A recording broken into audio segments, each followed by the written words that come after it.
guys, my name is Maddie or Books with Maddie, and today we're going to be talking about the fibromyalgia representation in Get a Life, Chloe Brown. Like I said at the beginning, we're going to be talking about the book Get a Life, Chloe Brown by Talia Hibbert. I recently read this book and it was great. It has a lot of different representation in it.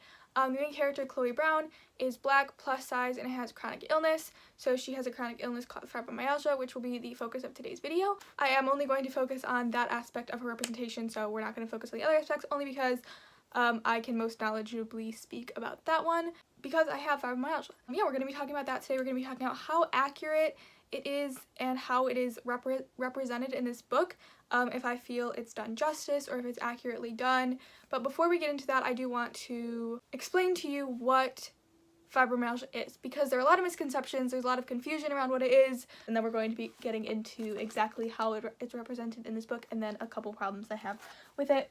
So let's talk about what fibromyalgia is. First of all, let's go. I want to make sure this is the most accurate that it can possibly be, so I'm going to be giving you definitions straight from Google. I'm going to be reading you like clinical definitions, but then I will hopefully explain them and make it easier to understand. We're going to start off with like the most basic definition of what fibromyalgia actually is. And by the way, if you didn't know, it's a chronic illness. I don't know if I already said that. Chronic illness is basically like a set of conditions that you have that span for more than a year. So if you have pain or some kind of disease or illness that lasts for more than a year, it's a chronic illness. Examples of chronic illnesses: heart disease, cancer, fibromyalgia. There's lots of chronic illnesses, okay? And they are anything that requires ongoing medical attention or limit to your daily activities, etc., etc. It's a pretty broad definition, so yeah. Anyway, let's focus on what fibromyalgia as a chronic illness is. So I'm going to be reading you a definition, and I will leave all the links to the sites that I found this information on. I will leave that below in case you want to fact check me. Go for it. Okay, so fibromyalgia is a disorder characterized by widespread musculoskeletal pain accompanied by fatigue, sleep, memory, and mood issues. Researchers believe that fibromyalgia amplifies painful sensations by affecting the way your brain processes pain signals. So basically, it is widespread pain throughout your body that occurs for no reason, except that your brain is overreacting to nothing. Also can include fatigue, like they said, mood, memory, and sleep issues, and things like that. So there's a lot of different ways that people with fibromyalgia need to cope with it. It is not just pain medication and things like that. But now we're talking about why that happens. So basically, I'm going to read another blurb to you and then explain it about why you feel pain when you have fibromyalgia, when there is no reason to be feeling pain. So researchers believe repeated nerve stimulation causes the brains of people with fibromyalgia to change. This change involves an abnormal increase in levels of certain chemicals in the brain that signal pain, neurotransmitters. In addition, the brain's pain receptors seem to develop a sort of memory of the pain and become more sensitive, meaning they can overreact to pain signals. So basically what they're saying is like your brain reacts when something happens that is dangerous, like sticking your finger in fire, and you go, oh, that hurts, and your brain says that hurts because your brain doesn't want your body to get damaged. But for people with fibromyalgia, your brain causes these signals even when you're not sticking your finger in the fire. Even when there's nothing going on, it's causing these signals for no reason. About the more sensitive part, I believe that's referring to trigger points. They're called different things, I don't know, but my doctors have always called them trigger points. So basically they're areas of extra sensitivity. For example, I have trigger points along my chest, along the back of my arms, and then on my legs. So like, for example, what that means is like when I hit my leg on something, or even if I have like an itch or something and I scratch it, it feels like a very intense bruise. I don't know how else to describe it. It's like very painful. It's like it fluctuates, so it's not always like constantly like if I just touch my leg, it's like ah! It like fluctuates. There's worse days and there's better days and things like that. That's like another characteristic of fibromyalgia that I do want to emphasize, that it is very fluctuating. So there's like this kind of misconception that people with fibromyalgia are very, very delicate. You like can't touch them, and there are days where like I very much don't want to be touched, but also like it is a very fluctuating thing, and you will have good days, you will have bad days, and things like that. So that's what fibromyalgia is. I'm going to be talking about like how you get fibromyalgia a little bit, just by sharing my own experience very quickly. I was diagnosed with fibromyalgia when I was in 11th grade, I believe, but when I actually got it is like kind of unclear. So basically in June of 2016, I was on this like camping trip. I was running in a forest and fell and hurt my back very badly. After a couple months of continued back pain, I went to I went to a doctor. He was a scumbag and cheated us out of a lot of money, but he basically was like, you need to go to physical therapy. I started to go to physical therapy. They were like, you got some stuff out of place. We got to like put some stuff back in place. And as this process continued, I was getting more and more pain throughout my entire body and things like that. They ended up finding some like fluid in some weird places, like my shoulders, my kneecaps, my wrists, and my neck, and my ankles, lots of places. And then they were like, we don't know what's wrong with you. You gotta go to all these doctors. I went to all these doctors. Finally, I went to a rheumatologist and she was basically like, hey, I'm pretty sure you have fibromyalgia. And I was like, whoa, all of this makes sense now because everything that she was explaining to me directly correlated to my experience. But fibromyalgia can be caused by many different things. So for me, it was physical trauma. It was falling on my back and then it was triggered throughout my body. In the book, Chloe Brown gets fibromyalgia from having like very severe pneumonia. So she has a physical sickness and then it develops fibromyalgia. That's it. So we're going to talk about the actual book now, and yeah, I do want to disclaim one more thing. So I did a little bit of digging and it turns out that Talia Hibbert does actually have fibromyalgia, which was something I was pretty worried about. Like, I don't want somebody to represent, like, I would rather if somebody was going to represent fibromyalgia be own voices, be somebody who was actually experiencing it instead of just getting their knowledge secondhand. Mostly because it is a very diverse experience. People who have fibromyalgia experience things incredibly differently and it is extremely nuanced. Somebody could have more of the physical pain than the mental repercussions, things like that. Like, somebody could have more of the memory issues and sleep issues. It is so like diverse, like it's different for everybody. You can't just be like, I know what this person's experience is like because they have fibromyalgia. Like, that it's incredibly nuanced. It's different for every single person who has it. So when I critique this work, I don't want it to seem like I'm discounting her experience at all.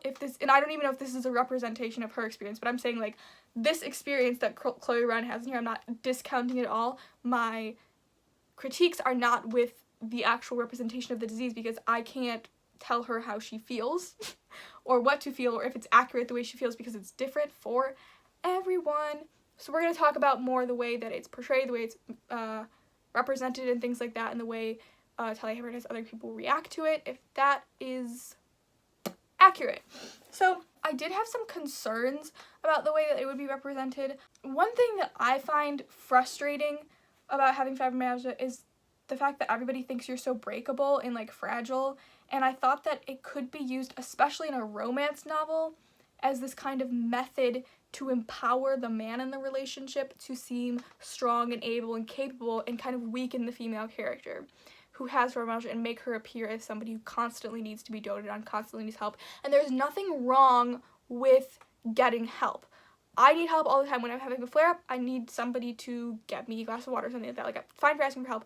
But if it empowers the other person to disrupt the equity of their relationship, that is when I have a problem with it. And luckily, it didn't really do that. I did not think that that was something that the book really did, which is something that I think it's difficult to do that. It's difficult to portray that kind of relationship that somebody has with somebody who's willing to help them without making them seem weak. You know what I mean? Because people who have chronic illness are not weak people. Incredibly strong people. So that is something that is a misconception that I did not want to be portrayed. I did not think it was really, it was kind of, I don't know. It's very difficult to get my thoughts across right now because I don't want it to seem like I'm discounting the experience, but I think certain aspects of this were romanticized. And when I say romanticized in this video, I want to be clear that I don't mean like love romance. I mean like the picturesque version of romance. Like, do you know what I mean? Like, it's not like it's romanticized. Like, that doesn't necessarily mean love. It means it's like shown as something unrealistic and beautiful, even though it might not be. Does that understand? Do you understand? Okay.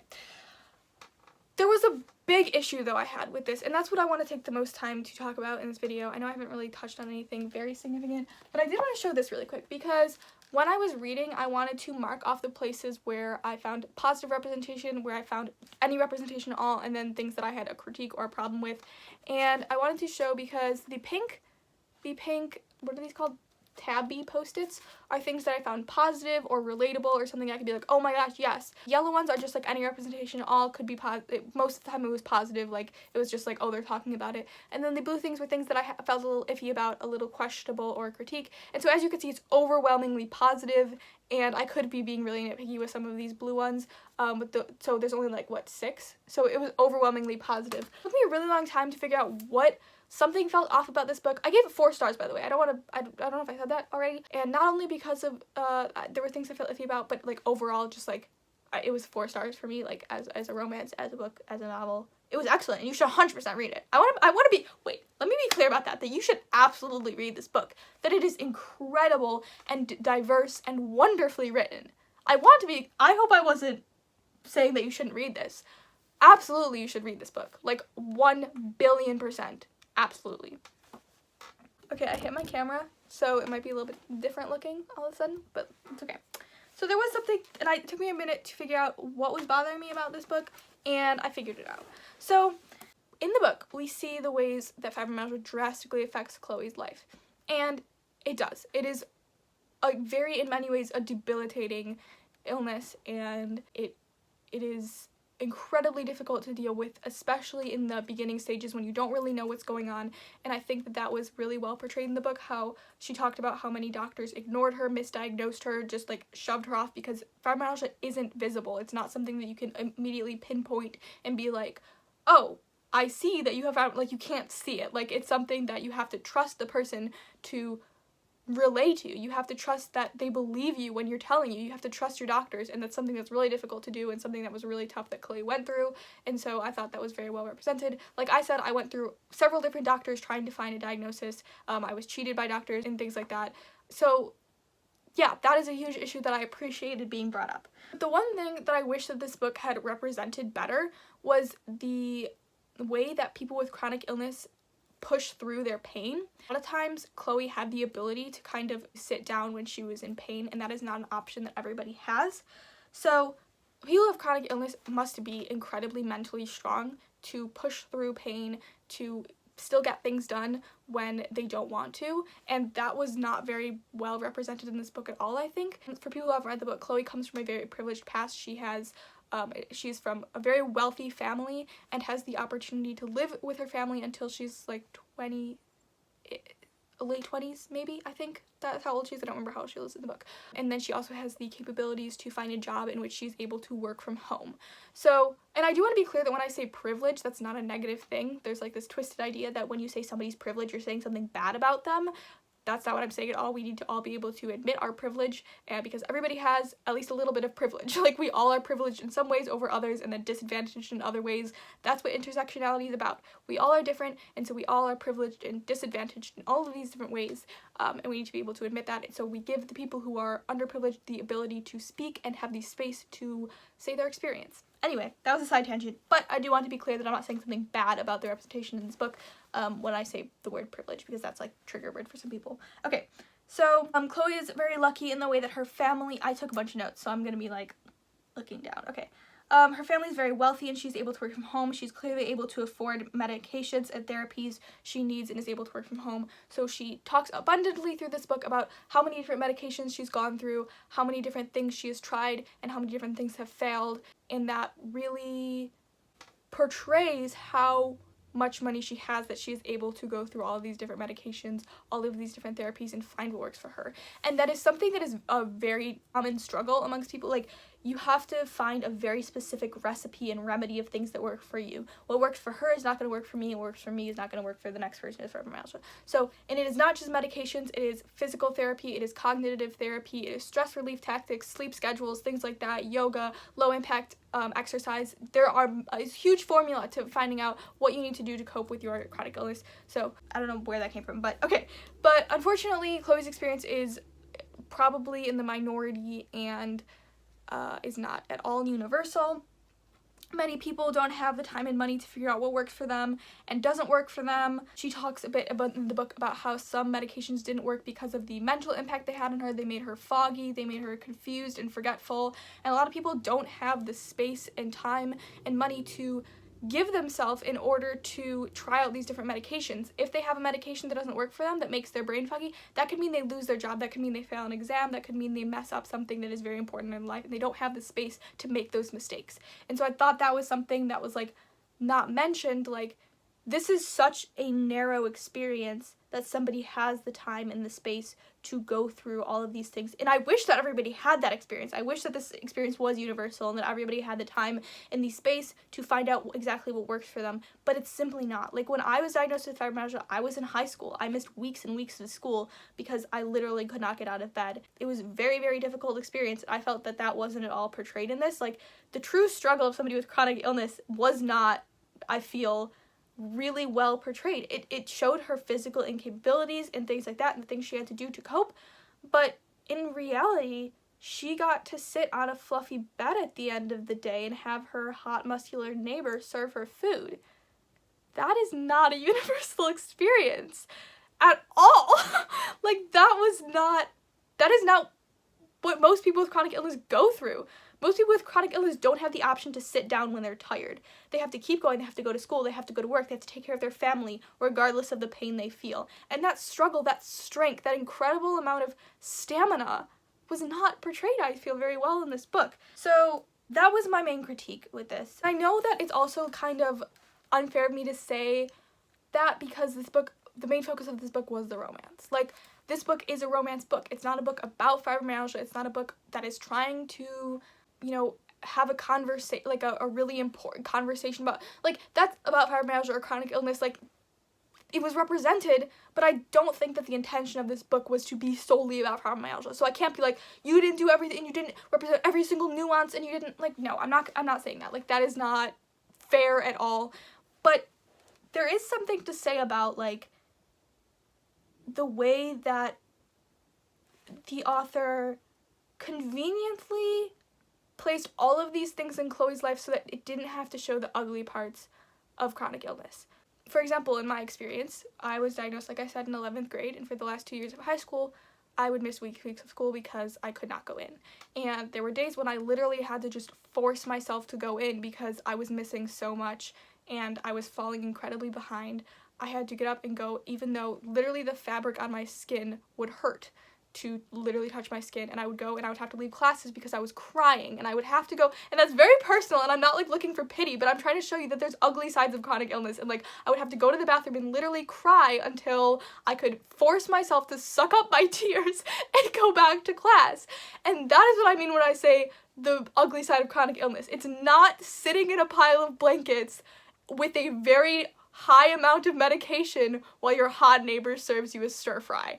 That isn't accurate. That is not, like, there was no push for her. Like, there were, like, you could see the struggles she went through. Very clearly, very plainly, like I've been saying, like, I'm not saying she didn't go through struggles. You could see the pain she was going through. But at the end of the day, she got to sit down. She got to have lots of nice medication, and there were so many jokes about her being high, having all the drugs she needed, her being drugged up, and how she took drugs every day. That's not a universe. That like frustrated me so much. And also, medications have side effects. So I think she talked about the side effects of her medication. They made her sleepy, they made her tired, they made her confused. People can't, like, I couldn't take medication at the beginning of the day that would do that to me because I had to go to school, I had to take exams, I had to concentrate, I had to be able to interact in classes. So I couldn't have tried medication that made me confused because I didn't have the opportunity to sit down in a pile of blankets and let my muscular neighbor serve me stir fry. You see what I'm saying? Not that I have a hot muscular neighbor, but I mean, if I did. The other part that I wanted to touch on really quickly in this vein was that she talked a lot about how a lot of people left her. She had a fiance, which that's maybe a minor spoiler. She had a fiance and a group of friends that was got tired of her canceling constantly and having to sit down constantly and things like that. I relate to that experience. I it's very difficult for me to walk for long distances, and a lot of times that annoys people. I physically just can't. It is so incredibly painful for me to go on very long walks or very strenuous activities, and that's the thesis. Like, that's just how it be. And so the story was, these friends left her, her fiance left her because it was frustrating. That is a very real reality of having chronic illness and having things that debilitate you and cause you to need to sit down a lot or rest or not be able to do things. But the point of that was that she had the opportunity to say no a lot. And, like, in regards to friends and things like that, like, we all have the opportunity to say, no, I don't want to go out. But a lot of us don't have the opportunity to say, no, I don't want to come into work today. No, I just need to rest today. No, I don't want to take an exam today. Like, no, that's not it. That's not the reality of this. That's not, like, she had the opportunity so many times to say no, and a lot of people don't. And that is where I feel this book failed. So then I want to talk about the ways that I believe if it had shown, like, okay, I wish it had shown her fight. And that was another point along this vein that I wanted to make, was, like, she was obviously fighting every single day. You could see the ways that she was debilitated. She was tired, she was weak, she was in a lot of pain a lot of the time, and it focused a lot on that, on how she had to sit down, on how she was in pain, and it didn't show her be like, okay, you know what, I have to get up today, I have to make myself food, I have to go for a walk, I have to get this work done. It didn't show that, and that is the fight that people with chronic illness, people with fibromyalgia, have to go through every single day, and it didn't show that, I don't think. I mean, that's like how I felt. I felt it didn't really show that. It made me frustrated because people who have chronic illness are fighters and warriors, and, like, that's kind of cheesy and cliche to say, but it's literally true. Like, I don't know, that's where I kind of was just like, that's how I feel. It showed her struggles, but it didn't show her fight. That is what I want to say. That's a perfect sentence that I want to say. It showed her struggle, but it didn't show her fight. But I'm not saying that she just laid down and gave up. She was clearly a very strong person, a very strong character. But it didn't show her fight. It didn't show her force herself. It didn't show her push herself. I'm not saying that's healthy, but I'm saying that's necessary a lot of the time. That is absolutely a necessary reality in a lot of people's life. I hope what I'm saying is not coming off as, like, I'm bashing this author, I'm bashing this character, calling her weak. Like, no, that's not what I'm saying. I hope that's not misinterpreted. I hope my words aren't misinterpreted in that way, because that's not at all what I'm saying. The last thing that I wanted to touch on was that fibromyalgia, I'm going to talk about fibromyalgia specifically at this point because I don't have experience with other chronic illnesses, but fibromyalgia varies, like I said in the beginning. It gets better and it gets worse, and it goes through phases and changes throughout our lives. For example, when I first was diagnosed with fibromyalgia, it was very painful every single day. Now, like, a lot of times we talk about, in this book it talks about the pain scale of 0 to 10, 0 being no pain, 10 being, like, the most extraordinary, excruciating pain you can possibly imagine. And I would be, like, at a 7 or 8 every single day, and now I'm maybe, like, at a 2 or 3 every day. And I got to that point, and a lot of times in my life, when I moved away to college, it would get worse a lot of times. And it depends on weird things. It depends on stress. It depends on physical activity. It depends on all of these different things that are not just physical. Our moods, where we are, and things like that. So I wanted that to be understood as well, that it goes through these phases. And so Chloe's position in life, the pain that she feels now, is not permanent. And I wanted that to be portrayed as well, that it gets better. Basically, what I want to say is, you have good days. I'm going to read this because I feel like I'm saying things, I don't know. The book kind of made it seem like this would be her reality forever, and it was slightly disheartening because things get better, things get worse. If you have chronic illness, your pain isn't permanent. Not to say that it isn't chronic, because that would be not accurate. Your level of pain, I guess I should say, isn't permanent. You'll have good days, you'll have bad days, and you'll have just okay days. You can cry and scream and be angry that your own body betrayed you, but don't give up. Your present is not permanent. Coping mechanisms are essential. Physical therapy, cognitive therapy, a regular sleep schedule, yoga, stress relief, low impact exercise are all essential coping mechanisms. It's not just painkillers and staying high, which is also what was kind of portrayed in this book. Her ability to have all these medications allowed the book to kind of scoot around the trials and pain and ugly parts of chronic pain, because she was always able to just take some drugs and be okay. I guess not always. There were points where she took the drugs and she was still, like, weak and obviously, but, like, she was able to take the drugs and lay down, which is not a universal experience. Wow, I was planning on this being a very short video and it's turning out not to be. I'm interested, I guess, like, probably most of my audience doesn't have chronic illness, and so I hope that this shined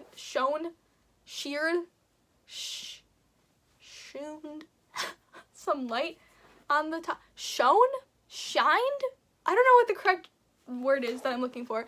I hope it, like, illuminated some of misconceptions and things about chronic illness. I think it is something that is extremely underrepresented in books, especially romance and things like that. And I think it's very cool that this book kind of took on that idea of representing chronic illness.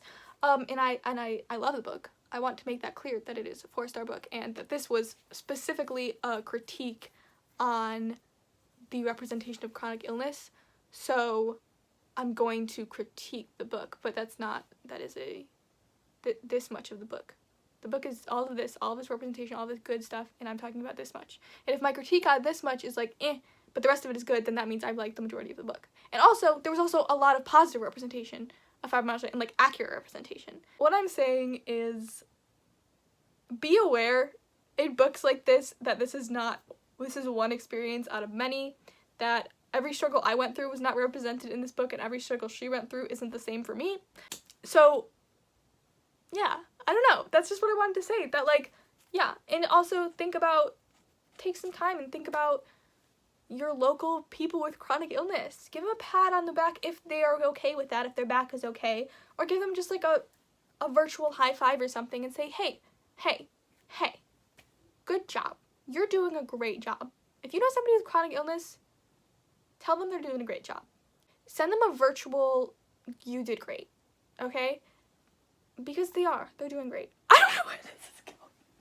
Either way, regardless of all of that, pick up this book, buy it. I'm planning on reading Take a Hint, Danny Brown, which is the second book, very soon because I love this book and I can't wait to read everything this author has ever written because she's incredible. She's an incredible writer. I love how she includes so much representation in her books. And yeah, that's basically all I wanted to say. Thank you for watching. I hope you enjoyed. I hope this was enlightening to you. Feel free to continue the discussion in the comments below. Feel free to ask questions, make comments. Thank you for watching. I hope you have a great day. I hope you have a great week, and I hope you have a great life. And I will see you very, very soon. Bye-bye.